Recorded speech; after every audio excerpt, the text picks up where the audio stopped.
It's showtime, folks. Enjoy the show. 7:31. I'm recording, Andy. Come on, you got it. Let's go. It's been going for the last hour. In fact, I pre-recorded my whole part, so you can just edit it in. He's done all the versions. Like, oh, well, that one's a steal. Oh, okay. Double steal. Fine Saturday matinee. Good morning there. Morning. I don't know what that was. I don't know if you can. Like if you can hear Irish it. pirate. I sail the seven seas for my pot of gold. Well, I'm outdoor casting today. I don't know if you tis can the hear season. that. It is How's it feel? Does it feel good? beautiful weather. Oh, it's great. It's nice getting out of like a stuffy little room, being outside, hearing the birds, the sprinklers, the dogs, the airplanes, all that under a bright blue sky. Delightful. Yes, nothing Delightful. better. What's the temperature, please? Temperature check. Hey Siri, what's the temperature in There Phoenix we right go. now? There we go. Yeah, but Andy, you're not in Phoenix. 66 degrees right now. You're at It's 66. 66 degrees where No, that's Andy where you are. is. I just asked for Phoenix. Oh, okay. Yeah, where is it? Where are you? I'm not that far, Steve. Isn't one of you practically in Oh, West right. Texas? Isn't that how it works? No, he's I'm in in East LA. Eastern California. Yes. East LA. Oh dear. Far East LA. How's your movie Yes. Not good. No, Really, non-existent you guys? this week. I've had Yeah, no, I've had it's so much going on with the kids and everything. Every night, lives? I think Dear almost darn every kids. night I sit down to try getting through Isle of Dogs, Wes Anderson's movie, Uh-huh. because we Oh, yeah, started yeah. it as a family a couple weeks ago, and everybody finished it except for me. I fell asleep. And so every night I've been trying to, okay, I'm going to finish it tonight. And I can't make it more than 5 minutes. And I'm really enjoying it, but I'm just like, my body clock has just been thrown off because of so much going on and everything. I can't make it through it. What did your So one of kids these days think I'll of finish. Isle of Dogs? What did the family think of Isle of Dogs? They really enjoyed it. Yeah, Parker loved it. And what did you like of what you saw so far?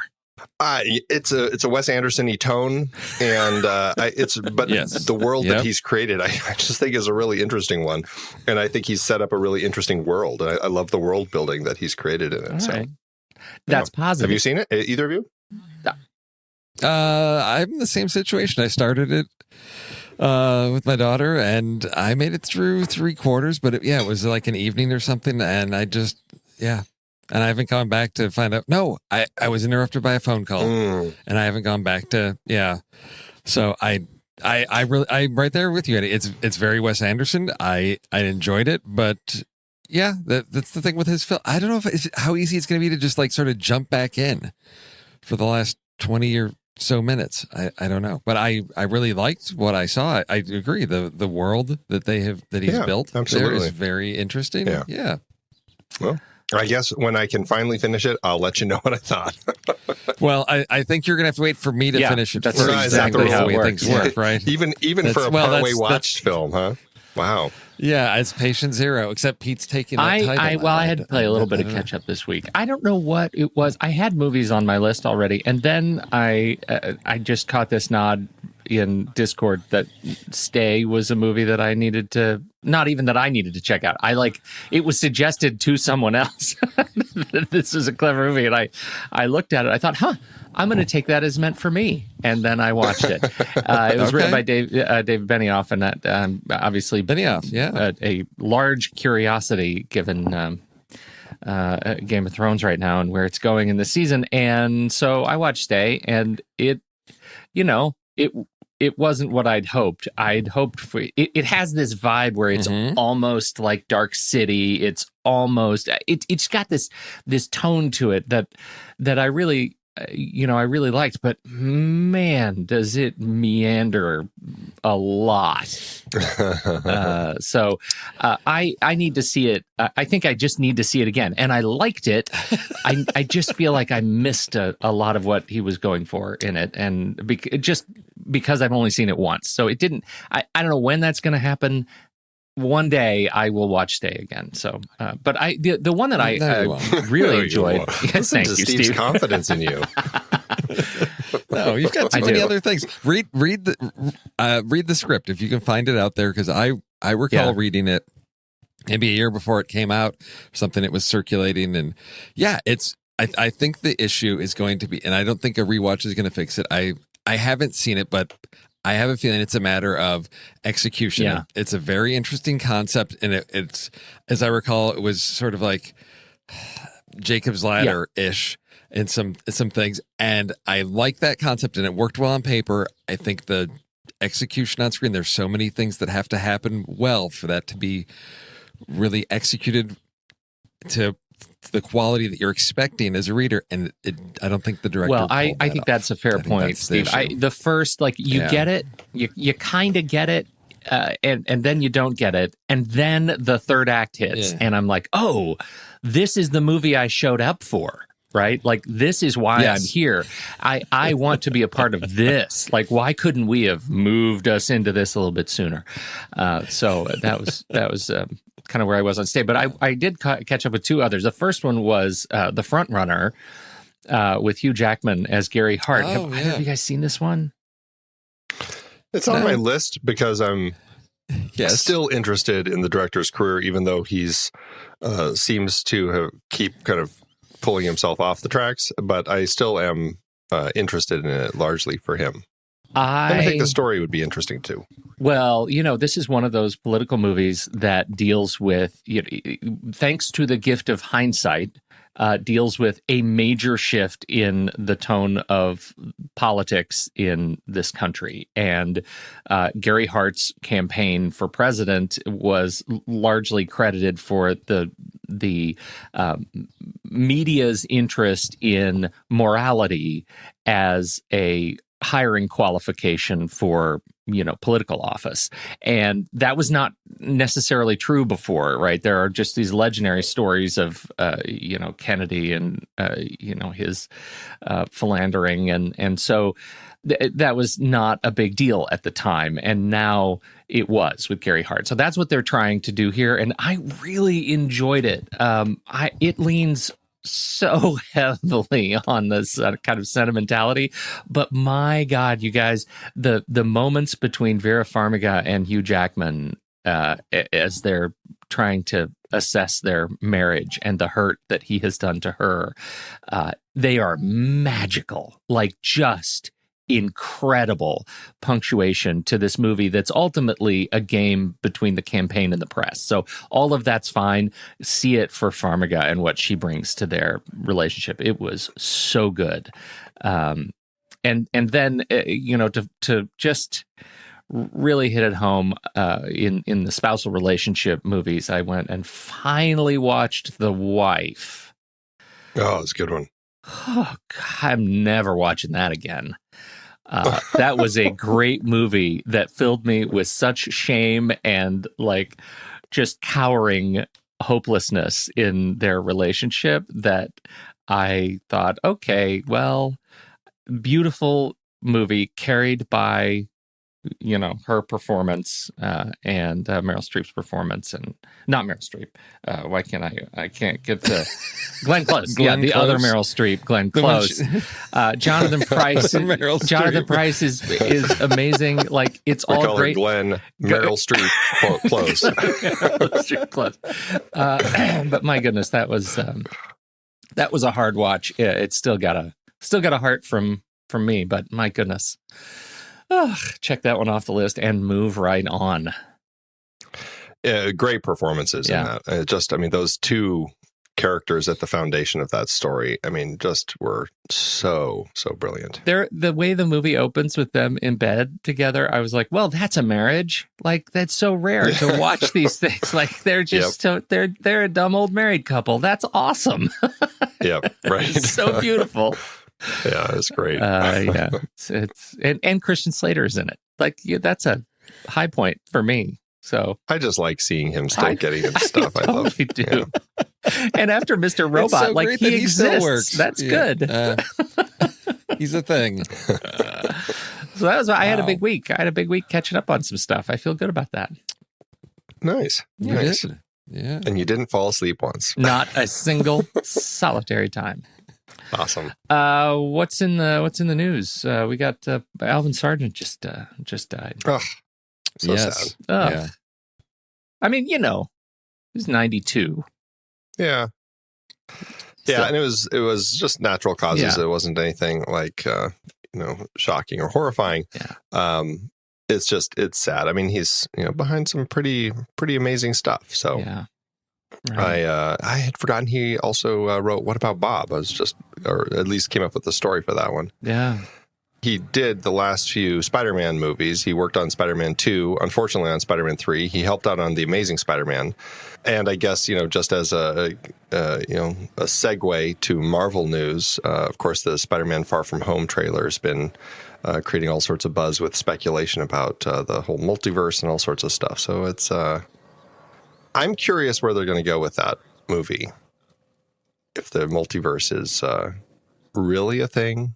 Well, what do you mean? Is it really? Well, it's really a thing, but I'm wondering how much it really plays into the story because it's Mysterio. Oh, and there's a great potential it's all just some ruse of his. I mean, it goes back to all the conversations in Discord about timelines and pocket dimensions or all of that stuff. And it's all speculation. And I trust in them to handle it well based on their track record. I'm just counting on them, whether it's real or it's Mysterio and it's deception. I just put my faith and trust in them that this is going to not be a disaster, a debacle, any of those D words, and that it's going to be either a new track in where they're going. It's going to open up, storytelling possibilities, or it's just a part of this story. But I am going to be positive about this. Here's a question for you guys. Do you think that they needed to make a trailer that was such a spoilery trailer for Endgame? Well, a spoilery trailer for, you mean the Spider-Man Far From Home was too spoilery after Endgame? Totally, like, so if you haven't seen Endgame. Yeah, spoilery, in fact, that they had to have Tom Holland give a spoiler warning at the beginning of the trailer. Yes, to your point.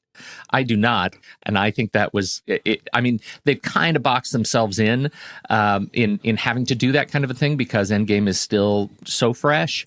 But they didn't need to bring it up. Like, it seemed like such a silly story point to reveal in this trailer. I thought that was dumb. Well, what do you think about? I don't know if you've heard about this, but now, starting, I guess it was yesterday, the Spider-Man Far From Home trailer is being shown as a post-credits scene on Endgame. So if you go see Endgame and you hang around through the credits, at the end of the credits, you're going to get the Spider-Man Far From Home trailer. I mean, I don't have a problem with that. I guess it's if anything, it makes sense there more than as a trailer. Yeah, right. Because they shouldn't. It's shameful to put out a trailer like this. You don't have to have any of that information in this to have a successful trailer. I can't believe that they released so much in it. It was silly because I think what they did with the teaser, which is starting to bug me, that, I think they went far enough, just up to the line. What in the teaser is bugging you? Remind me. That it's the word teaser, which is now nonsense. Means nothing. Yeah, right. It's right. Essentially, teaser now means trailer one. Trailer one. And so, anyhow, I feel like they walked up to the line and it was provocative in a way that, fans could sit around and say, that's a puzzling thing. I wonder why that omission, happened. And you can dig into it if you choose. And but those who aren't fans who just want to see some art, kind of get a preview of some art for the movie, they get what a trailer is supposed to deliver. And so I thought that was a smart way to do it. This was just, I don't know. It reveals a major story point that I think is unnecessary. Crazy. My issue about trailers, I've pretty much pushed that aside for Marvel films because they're going to tell what they want to tell. And to me, I think they handled Endgame well in the trailer and not revealing too much and spoilers and all of that. And so to me, there's nothing that can really ruin my enjoyment of the movie other than my own thinking about oh, well, that scene in the trailer hasn't happened yet. In terms of giving away too much information, I know it's a superhero comic book movie. I mean, what? Well, you know what you're you going to haven't get. seen it, right? Because you don't watch trailers.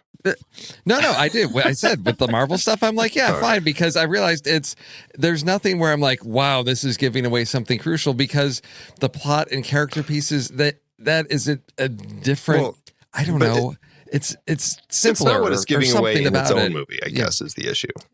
Yeah, It's okay. giving away So the climax yes. of Endgame, Endgame. which is, I mean, it's.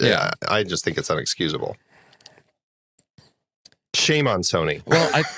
I think perhaps they wanted to get to, because when the teaser came out, there was all that speculation of, oh, is this spoiling Endgame? Because we know if it comes after Endgame, then clearly Peter Parker's alive, or is it, beforehand? And I think they just wanted to firmly place that in, this isn't still in this universe, it's in this point in the timeline. I think they just wanted to establish that so that people know what they're getting.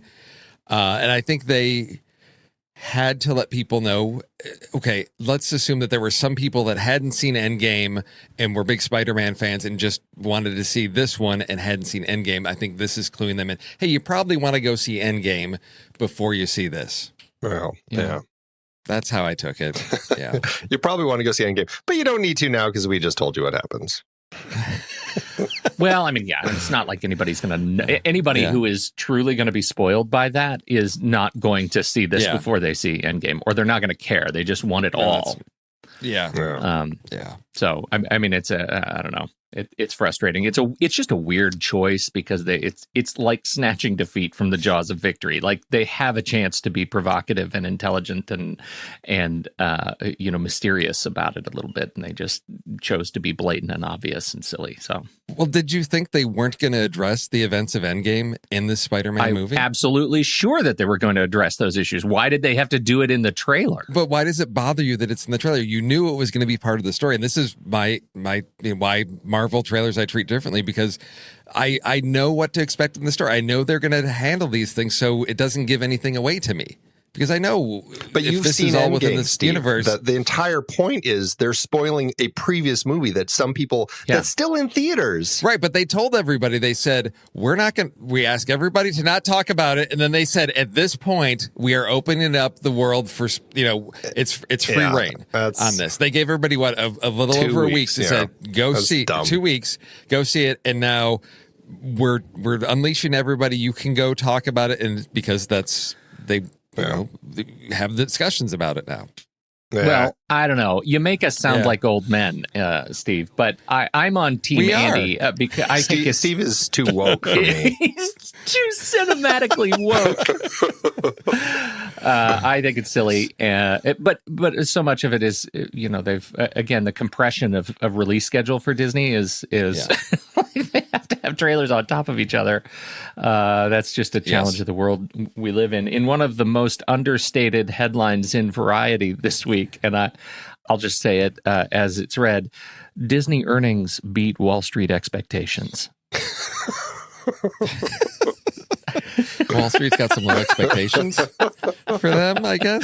I think with when you have these like Captain Marvel as $1 billion movie, and then Endgame as a $1 billion movie in 72 hours, they're doing fine.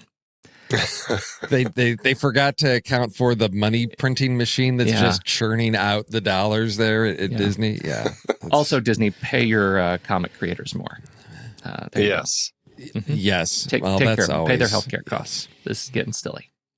Can we talk a little bit, just briefly, speaking again of Disney, Marvel, and now Star Wars, about what is this Star Wars SC-38 Reimagined thing that I watched 6 times this morning, Steve? Well, this goes back to, remember when we had a blog and I wrote a little piece about why our kids won't love Star Wars the same way we did, and one of the pieces that I talked about was that lightsaber fight between Obi-Wan Kenobi and Darth Vader, and you compare that back then even to something like, I think I compared it to like Crouching Tiger, Hidden Dragon, and now you've got things like John Wick and all of this where the action sequences are just so amped up, and this group did an amazing job of, if this were to be made today, what this thing would look like, because of how the bar has been raised for these lightsaber fights in all of the other Star Wars movies more recently. The choreography and the acrobatics, it's just, yes, let's go. I would like to see somebody edit that back in to A New Hope, because it's just brilliant. And I love the fact that they even sort of retcon things, because in the audio you've got that final scene between Anakin and Obi-Wan and everything, that's sort of like these memories of their relationship. I love it so much. I can understand why you watched it so much this morning. It's amazing. I love it, but I would never want it inserted in the actual movie. I could have scripted that response from Andy. Yeah. I could have the movie scripted is the movie. Do not change history. Yes. It is what it is. But I love having this as its own thing. Me too. If George Lucas can change things, I'm like, yeah, it's the fan edit. Everybody, everybody if someone makes wants their to own make their Star own Wars version now. and release it that way, that's totally fine. But Sure. the original version, I mean, I'm still looking forward to Disney actually releasing the original versions of the original trilogy. I agree. Yeah. I'm just waiting for Topher Grace to put his edit out with this back in there and some other adjustments, because he seems to love things like that. But I think it's a great commentary on just the changes that have occurred in our expectations of film, because it's not only the combat, the actual choreography of the fight, just the camera movements that are put in, the way things are shot. Yes. And just the way they portray the villain. I mean, they just show such like diabolical love for him in the camera. I mean, it was just great. But my favorite little moment at the end, when the blast doors close, and you just heard Kenobi say, "Run, Luke, run!" in his Force Ghost. Yes, and then Darth Vader looks up and to the left and says, "Kenobi," as if the Force voice is now a party line. That was great. Like he goes over here. Wait a minute, who am I talking to? I thought that was really, really good. So, yeah, that was really fun. Link in the show notes. Got to check that out if you haven't seen it. It's wonderful. Yeah, it really is. Okay, shall we do some Should we trailers? jump into trailers? Yeah, let's do it. Yeah, okay. And we have an A24. We have an A24. Yes, I'm going to take that. I'm going to claim that, because not just because it's A24, but this is my kind of movie. This is The Farewell, which is going to be hitting theaters on July 12th. So something for some alternate programming there in the summer. But this is a story of a Chinese family that discovers their grandmother has only a short while to live and decides to keep her in the dark, which is apparently a cultural norm out there, and they schedule a wedding to get together before she dies, so the family has a reason to be out there to visit with her and spend time with her before she passes. But of course, Grandma has no idea that she's dying. And what drew my attention to this is Awkwafina, who everybody that saw Crazy Rich Asians or Ocean's 8 knows, and this is an entirely different side. There's the comic elements to it, but really she's going into a more dramatic role here. Although IMDb lists this film as a comedy, I see a different side, a little bit more dramatic side to Awkwafina in this. And I'm really looking forward to this from writer-director Lulu Wang. In the trailer, you've got all kinds of comments at Sundance, the most heartwarming and moving film I've seen in a long time. And I'm just really looking forward to this. I'm totally, putting this out there for Trailer Rewind. I love family stories like this, character pieces, and it's something I'm just really looking forward to see. What is going on in the background of someplace? Is there a party going on at somebody's house? I'm watching it. I forgot to watch it. Oh. Shh. Pretend I'm not here.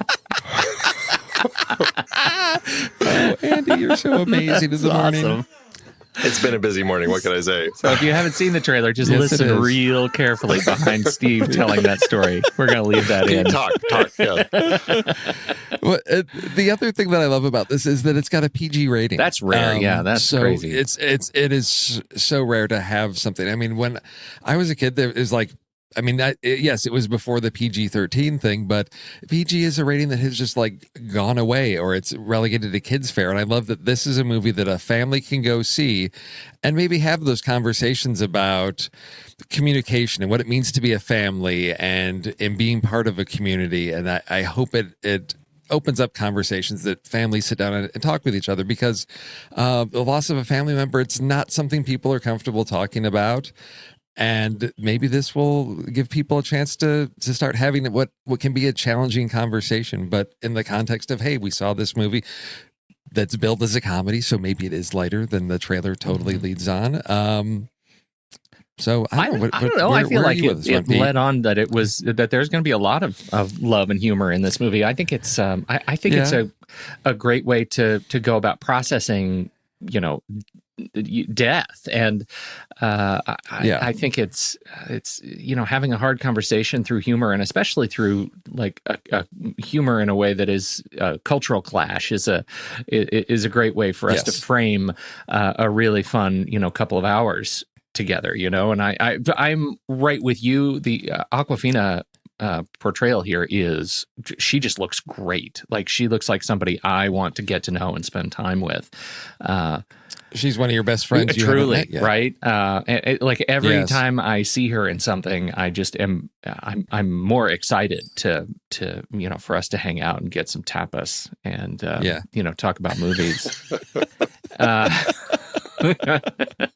But the grandmother bit at the end where she says, "I wonder what they do in the bedroom when I'm not around," slays me. Put your head on his shoulder. It smashes their head together. Come on, that's a brilliant comedy. Yeah. There is nothing like the like stereotype elderly Asian grandmother for comedic fodder in a movie like this. So I can't wait. To see it. This looks like great. Probably a great family movie. Let's just say that. I think it looks amazing. And Awkwafina does look like it's exciting to see her in a performance like this. I loved her in everything I've seen so far, and I can't wait to see this one too. Looks great. Good pick. Yeah. Glad I watched the trailer. All right. Well, I'm going to go next because we need to build up to Andy's. I have chosen the film Killers Anonymous. This is Gary Oldman and Jessica Alba. Suki Waterhouse. The story of a group. It's a support group of killers, where the killers sit down and in a, as IMDb says, in a circle of trust and share their transgressions. From director Martin Owen. Now, I don't know. This movie, what was the one we liked? The warehouse movie with Arnie. Did we like Armie that Hammer? one? I know Armie Hammer. Some of we did not like that one that much. Free Fire. Yeah. Free Fire. Some of we didn't like that all that much. Hindsight has done some okay things for that movie. I had a good time. It was kind of a one-trick pony, but they did it in an interesting way, and I think I liked it more than other we. This movie has that same kind of vibe, although not quite the one set thing. So that's a thing. Director Martin Owen, I don't know. I don't think I know anything else that he has done. So this is it. He did Let's Be Evil, which I didn't see. L.A. Slasher, I didn't see. Sounds like he really kind of doubles down on the bad guy roles, films, and so we'll see. But this one, for some reason, this feels like a movie that I should really be into. It's got all the right people beyond Gary Oldman, Jessica Alba, Suki Waterhouse, Tommy Flanagan, Mayanna Burning, Sadie Frost, Tim McInerney, Michael Sosha. It's got people that are like interesting looking, interesting characters. And for some reason, this trailer, as soon as the neon starts flashing by, the doctor and we start getting the little flashbacks, I feel like it's a kind of a cut rate. Yeah, yep. Tarantino. And this is the worst trailer that I think we've talked about on the show. Right? And it proves the point, because the very first thing the trailer does, booze. booge. It starts with a booge. It's like a total joke trailer. Yeah. I couldn't believe I was watching it. And then the way that the voiceover would pop up every time those neon words would pop up, I was like, oh my God, this is horrible. But you get my point, right? right? Interesting, but this trailer just killed it for me. You get it, right? Like, this is why I feel like, what is wrong with this trailer? Like, why? This is a movie that, by all rights, I should want to see, and this trailer is like trying to keep me away from it. So I found it really frustrating. I'm glad to know I'm not crazy, because I was trying to soft sell it a little bit, but this is far from it. This was not great. Well. So I love the setup though at the beginning of the trailer where Gary Oldman gets the call like, I just want to let you know I tried or whatever it is, and then he meets her at the bar and it's like, okay, tell me what went wrong or what happened. And I thought, oh, here's the framing story. It's going to be, do we have an unreliable narrator? What's the dynamic between these two? And she's telling the story of the job she was supposed to do and apparently it went wrong. And I thought, I love this dynamic. And then all of a sudden we're like, yeah. We're in the room and it's like, I'm like, okay, no, you give me Gary Oldman and Jessica Alba and that piece, and that's probably a Luc Besson film that'll be coming down the road. Well, that's a sponsorship everything conversation, else was, right? That's like an AA kind of sponsorships kind of conversation that I thought that is so clever. Like, that's a clever idea, right? And now, why don't I want to see the movie about it? Like, anyway, all right. Yes, yeah, because it started off with an interesting idea, and then I don't think they knew where to take the story, and it just... And they started with a booge. Yeah. And they started with a booge, and they ended with a really bad joke. joke. Trailer with a booge. So bougie. Oh, boy. No, you have to... now, speaking of that, back when we saw Endgame and the trailer for Godzilla King of Monsters... My daughter Emma and I started losing it because a couple weeks ago we had listened to that podcast where they talk about trailers and the booge, and those guys, the Audionauts, did that like ultimate, movie trailer with the booge and the lines of dialogue, and it's going to have a song, a pop song that's popular but done in a different way, and we were just checking off the boxes on the Godzilla King of Monsters trailer. Like, yes, that's everything you expect in a trailer now. This one is like somebody like took a crash course in like editing trailers from like 10, 15 years ago, and then but knew enough from watching today's trailers to throw a booge in. But then when was the last time we had the sinful priest? Do you know what it was? Voiceover guy. That was what it was? horrible. This is like the that feature in iMovie, the iMovie trailer cutter thing. That's what this trailer was. Yes. Now insert a 2-shot. Now insert an action shot. Now insert that's what it was. That's what this trailer was. Yeah. Thanks for sharing this one. I have your back, Steve. All right, Andy, please. Yeah, when is this hitting theaters? Or not soon enough? We just did. We just saw the trailer. That's it, right? We don't. June 28th in the U.S. Okay. And let me surprise no one. There are no other international release dates for this movie, so I don't want to be overly negative there, because I have been recently. We have been accused of being overly negative, and that we find ourselves too funny. And so I would just like to say, in all sincerity, I hope this movie is better than the trailer, because it's something I should, by all rights, like. There we go. Yes. There you go. Okay. Andy. Well, moving on to a trailer that I am very excited about. And is this a teaser? This is, I was about to say, Pete, this one is the one that kind of threw you the 5-minute teaser, because this is marketed as the teaser, but it really is just a trailer. Yeah, I don't know when did that line all of a sudden get so blurry? There used to be a really nice idea of what a teaser was, and now it's just trailer 1.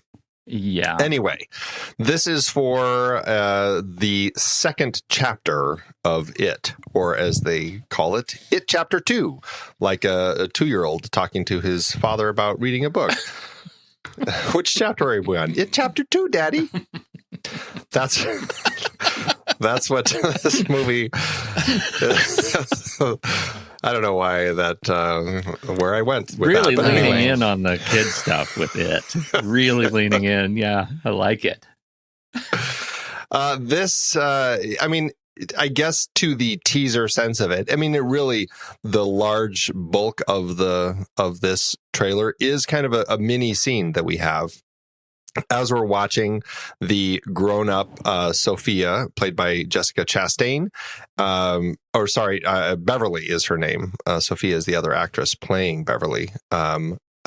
As she is talking to this old woman who now lives in where she grew up when she was a kid, and kind of poking around the house, and she finds something that she hid in the wall and all that sort of stuff, and then it gets super creepy because this old lady you start seeing in the background as she's doing some stuff that an old lady shouldn't be doing. And it gets a little creepy and bonkers, and you very quickly know the world that you're in. I don't necessarily recall that scene from the book, although it's been a very long time since I read the book. Regardless, what Andy Muschietti and his team have done with the first It and now this, it looks like they have found a way to kind of interpret the book in a really smart way and turn it into something that's just terrifying and captures the essence of the book as far as all the themes that were going on in there, with just kind of like the elements of what was going on with kind of trauma in your childhood, and the nature of secrets, and how small towns, there's kind of like this could be a nice facade, but there could be this evil under it, and just everything, memory and all of that sort of stuff. This gives a great sense of everything that you're going to come to expect. And really, if this was all they released, I think that would be great. I don't think they need to do another trailer, because I think this sets everything up for anyone who saw the first one. You don't need to have another trailer come out. Just look at this one, no more. This is perfect. I am so excited for this film. What did you guys think? I think it's going to be great when the next trailer comes out and it turns out that the clown is Mysterio. Multiverse. I love it.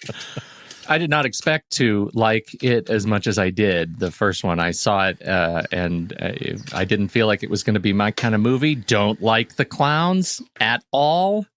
Not at all. Oh, so and good. I really enjoyed the first one, and I enjoyed the Losers Club, and I enjoyed the whole feeling. And so seeing the gang back together and how they are, how they're bringing them back together as grown-ups, like I thought it was just great. I thought it was really fun. What I think was most interesting for me was James McAvoy. Like, he just brought his Barry from Split, right? I mean, that was the character. I just felt like I'm watching, what is McAvoy going to do next? When's Patricia coming out? I want Hedwig versus the clown. Anyway, I'm very excited about it. I think it's going to be great. And that grandmother, as you say, you put it delicately, that she's doing things grandmothers shouldn't do. Also, she's doing them naked. And that was crazy.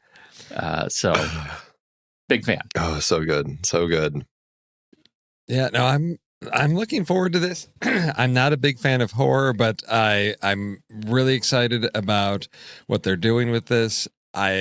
There's a few little interviews with the writer that have been out there, and he's letting people know that there are, and I don't think this is a spoiler for anybody, but people had, what scenes are going to be in there. But he did say, if you remember in the book, there's an attack that happens as they're adults, it sort of triggers this second chapter in the story with the adults, and that very vicious and brutal killing is going to be in the movie. That present day dairy attack is going to be in there. And like I said, I'm not a big horror fan, but I guess I might have to start checking out, Gary Dauberman's work, because there's something that I really enjoyed about it. But a lot of, I didn't know he's like on a roll with stuff that he's written with Annabelle Creation, It, The Nun, The Curse. This is one that just came out, The Curse of La Llorona. La Llorona, right. And then he's got Annabelle Comes Home, It Chapter 2.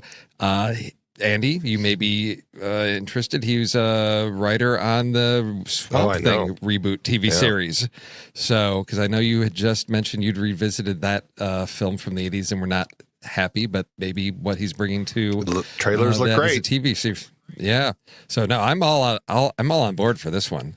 I'm really looking forward to this one. I see. Did we do the first one as a film board? Right? We did not. Nope. Why not? Because of JJ. What the heck? Oh, JJ just ruins everything. Well, this one's coming out September 6th. Yeah. So everybody be ready for It Chapter 2. It's going to be fun. Yes. He's gonna come and get you. So all right, so let's jump into our lists. So we Casablanca this week, and we ended up sacrificing your relationship for the greater good. Yeah, I came at this pretty high and wide. I found sacrificing your relationship a very difficult thing to ask. So I did, sacrificing yourself, you're going to lose relationships when you do. Along the way. So I'm, When you die, your relationships with people end. Yes. Okay. Good. We're all on the same page. Excellent. Oh, my God. All right. Who's kicking it off? Well, Steve. Yeah. All right. I'm going to go. I tried to stick as faithfully to this as I could. So, and I know Andy's got his rules, but I'm going to break some of those rules because I'm going to start with one of my favorite films, which is Interstellar, where you've got Matthew McConaughey making a decision to leave his family in order to go on a mission to try to save the world. So sacrificing those relationships with his family to save the world. And if you haven't seen it for some reason, we talked about it on the show, and that's one of Andy's rules. But for anybody that's listening that's new, go listen to our Interstellar episode and check that out and see how it turned Andy's opinion on a second viewing about this movie. It really did. He actually appreciated it more. So that's why I'm starting off my list with Interstellar. Oh, that's a good way to start. And I like you started it so broad that he actually loses his relationships with the world. That I feel like we can only get better from here in our interpretation of today's rules. Okay. All right. And so I'm going to do my first pick, if that's okay. And I'm also breaking one rule because we have talked about this film on the show. So I'm with you, Steve. This was hard because my favorites, I think, that came to me were already kind of on the list. But here we go. I am talking about Father Damien Karras and the sacrifice of his relationship with young Reagan in The Exorcist.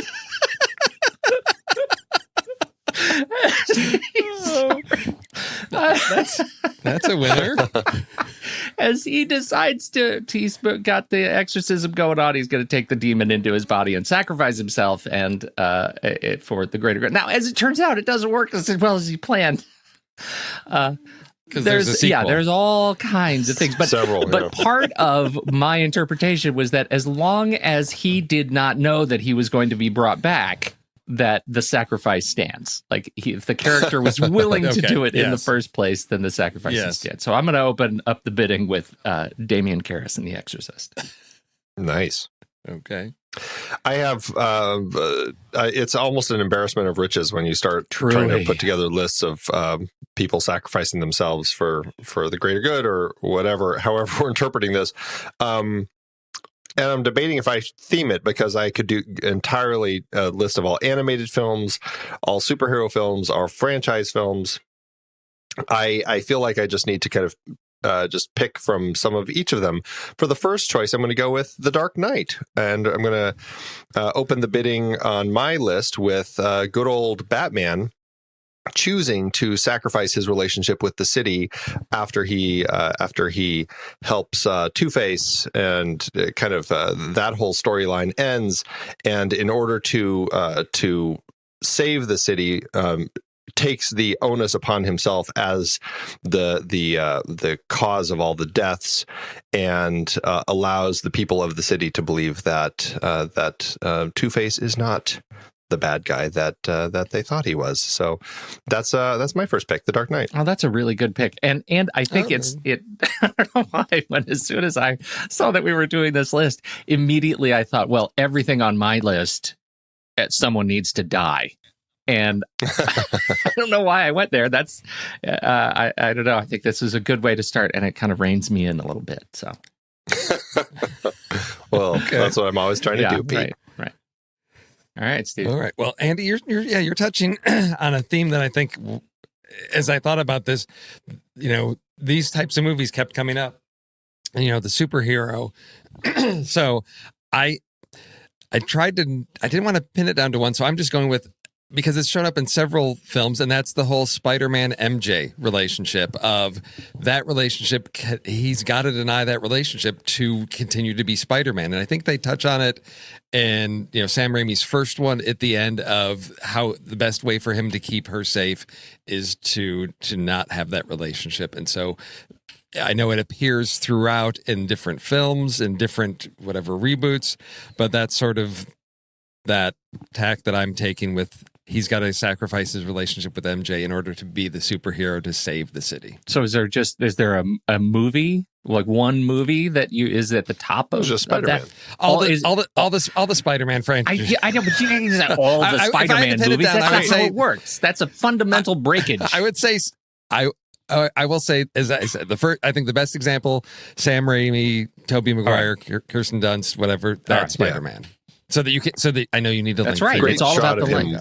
Walking away from the cemetery. Cemetery, exactly. So, yeah. That's it. Right. Yes. All right. Yeah. Yes.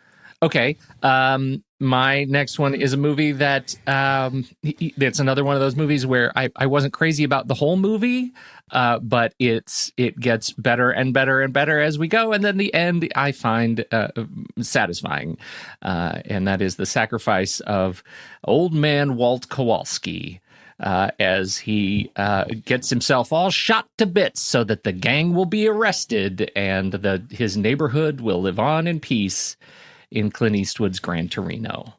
For some reason, the end of this movie really impacts me, and especially because the rest of the movie is just a series of racial slurs and get off my lawn rants.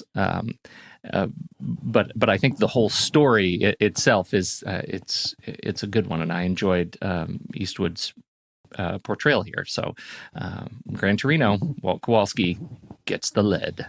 That's an interesting one. I liked the movie enough when it came out, and I think you're right. For me, it's the ending that really made it stick. Yeah. So that's a good one. Thank you.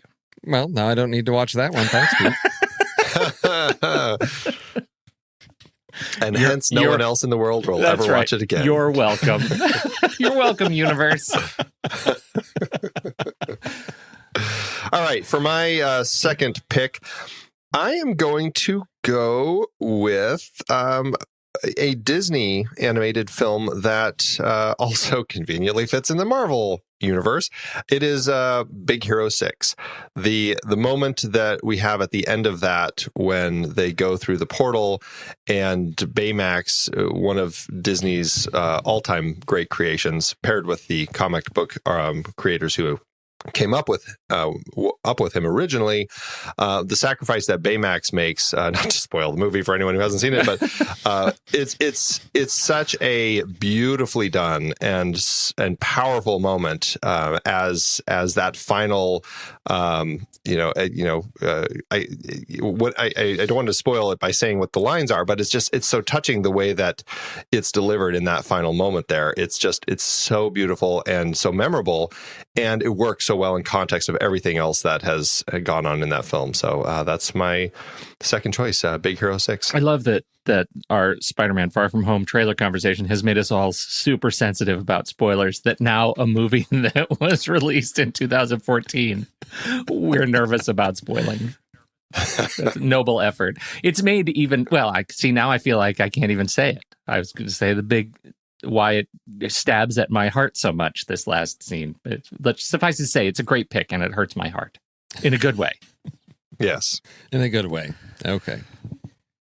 Steve? All right, last one on my list. Yes. So I had to think about what it meant for the greater good, and a lot, I've got saving the city or saving the world or universe. It's the first one that came to mind, and I thought, well, does this really fit with the greater good? And I thought, well, yes, because there are some people that create things that have a lasting impact on culture, society, the world. And if they did not create those things, I think the world wouldn't be as good a place as it is today. And so my last pick is going to be the separation that occurs at the end of Shakespeare in Love, of the sacrifice of that relationship so that Shakespeare can be the guy that writes all the great things that influence so many people after him.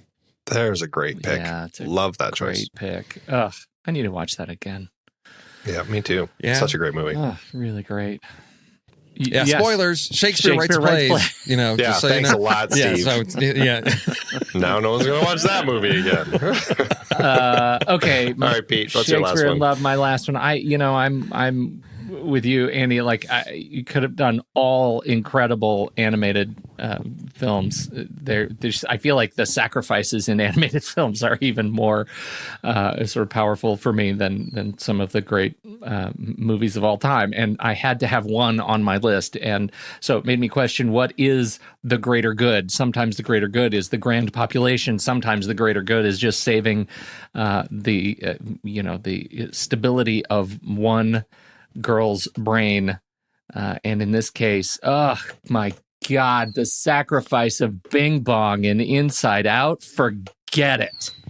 Take her to the moon for me, okay? As he fades away, I was wrecked.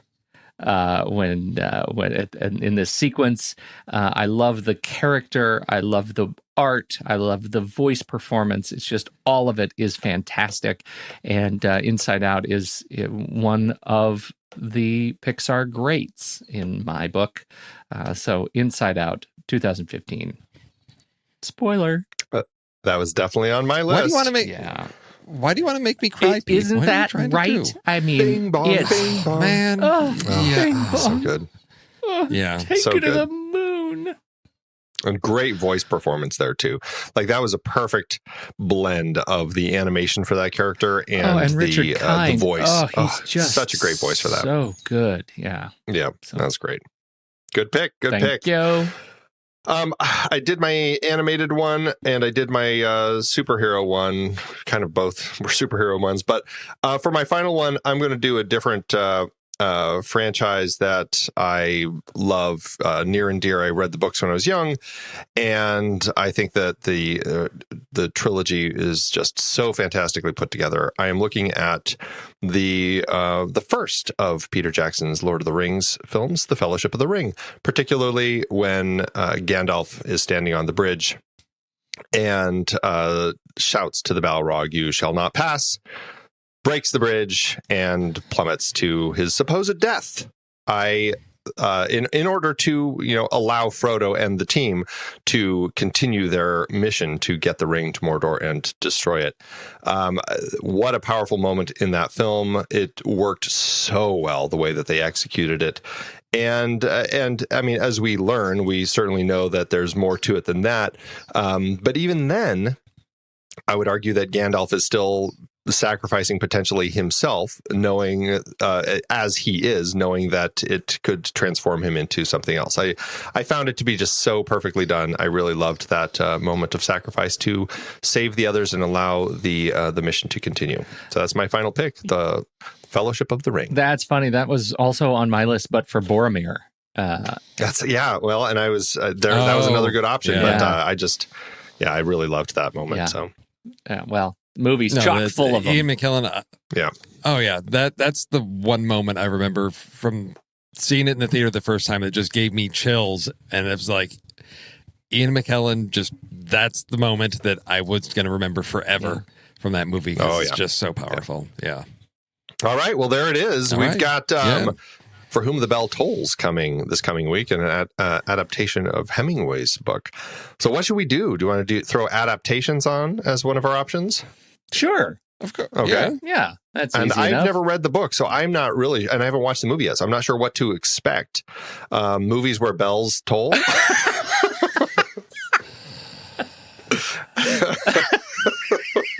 Just because you said it, I want to do it. I'll do it. Don't tempt me. It's an interesting thing.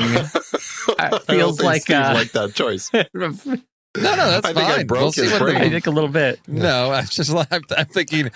What? Yes. Okay. Sure. Movies Yeah. in which bells toll. That's whole. Okay. That's got to be on the list. There should probably be some sort of story or some sort of thing going on around fascism, like great fascist films. Jeez. Because this is sort of about resistance during wartime, right? Spanish some Civil of that, War. So I think. We could do Spanish Civil War. How about Spanish Civil There War you go. movies? Okay, because I've seen so many of those. Let's see what I can dig up.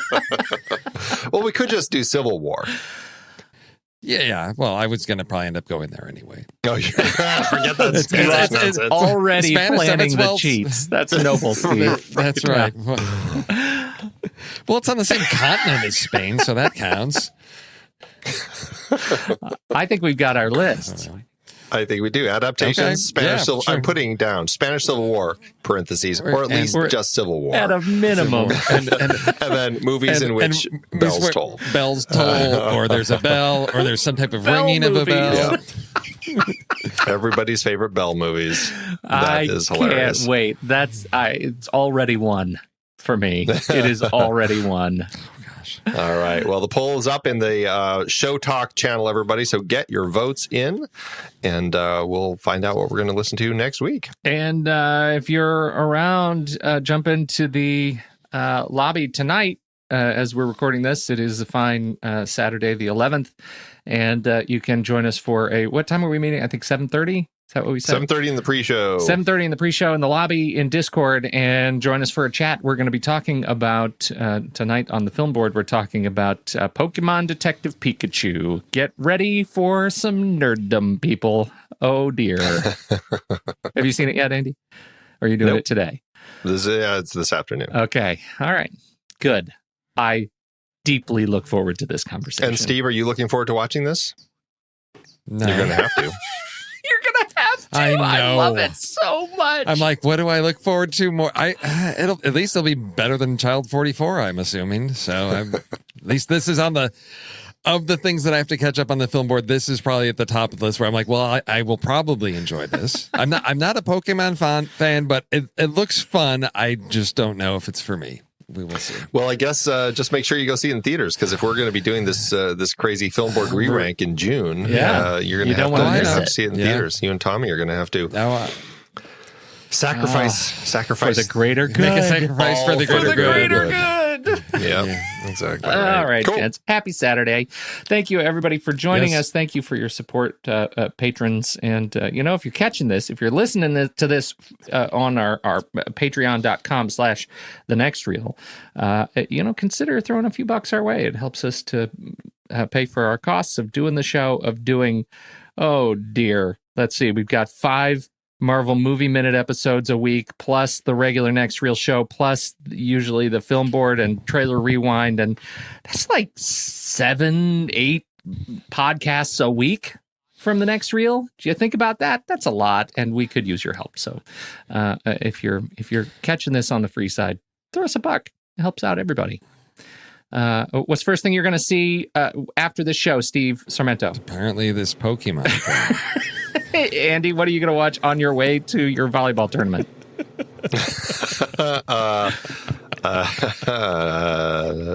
Nothing. Oh, all right. I'll be driving. You're a real downer. I am. I'm a Debbie Downer. Debbie Downer. All right. Thanks, All everybody. right. So, Pete, what are you going to be watching as you're editing this episode? You know what? I already have my list. It's called Eating You Alive, The End of Your Chronic Disease. It is a documentary that came out in 2018, and I'm very much looking forward to it. That sounds like a delight. I can't wait to report next week. Thanks, everybody. Okay. See ya. Hondo.